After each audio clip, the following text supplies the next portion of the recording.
ಚಟುವಟಿಕೆ 1.2 ರಾಸಾಯನಿಕ ಕ್ರಿಯೆ ನಡೆದಿದೆ ಎಂದು ಹೇಳಬೇಕಾದರೆ ಬಣ್ಣ ಬದಲಾವಣೆಯು ಕೂಡ ಒಂದು ಪ್ರಮುಖವಾದ ಅಂಶ.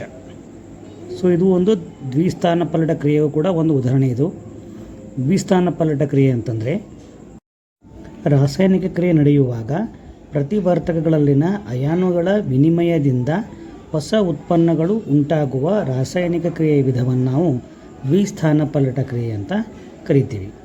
ಸೊ ನಮ್ಮ ಶಾಲೆಯ ವಿದ್ಯಾರ್ಥಿನಿಯೊಬ್ಬಳು ಈ ಪ್ರಯೋಗವನ್ನು ಮಾಡಿದ್ದಾಳೆ. ಅದನ್ನು ನೋಡಿಕೊಂಡು ಬರೋಣ. ಈ ಪ್ರಯೋಗಕ್ಕೆ ಬೇಕಾಗುವ ಸಾಮಗ್ರಿಗಳು ಇಂತಿವೆ: 2 ಫೆನಾಲಗಳು, ಪೊಟ್ಯಾಷಿಯಂ ಅಯೋಡೈಡ್ ದ್ರಾವಣ, ಸೀಸದ ನೈಟ್ರೇಟ್ ದ್ರಾವಣ. ಹೆಸರು ಕಾವೇರಿ. ನಾನು 10ನೇ ತರಗತಿಯಲ್ಲಿ ಓದುತ್ತಿದ್ದೇನೆ.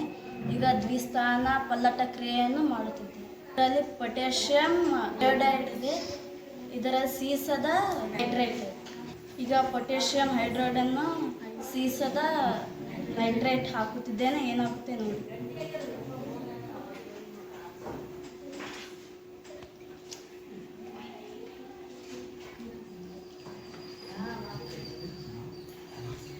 ಈಗ ಇದರಲ್ಲಿ ಹಳದಿ ಬಣ್ಣದ ಪ್ರಕ್ಷೇಪವನ್ನು ಉಂಟಾಗಿದೆ.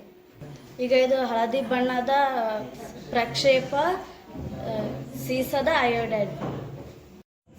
ಪೊಟ್ಯಾಷಿಯಂ ಅಯೋಡೈಡ್ ಮತ್ತು ಸೀಸದ ನೈಟ್ರೇಟ್ಗಳು ಪ್ರತಿವರ್ತಕಗಳು. ಈ ಪ್ರತಿವರ್ತಕಗಳು ರಾಸಾಯನಿಕ ಕ್ರಿಯೆಯಲ್ಲಿ ಭಾಗಿಯಾದಾಗ ಇವು ದ್ರಾವಣ ರೂಪದಲ್ಲಿರುವುದರಿಂದ ಅಯಾನುಗಳನ್ನು ಉಂಟು ಮಾಡುತ್ತವೆ.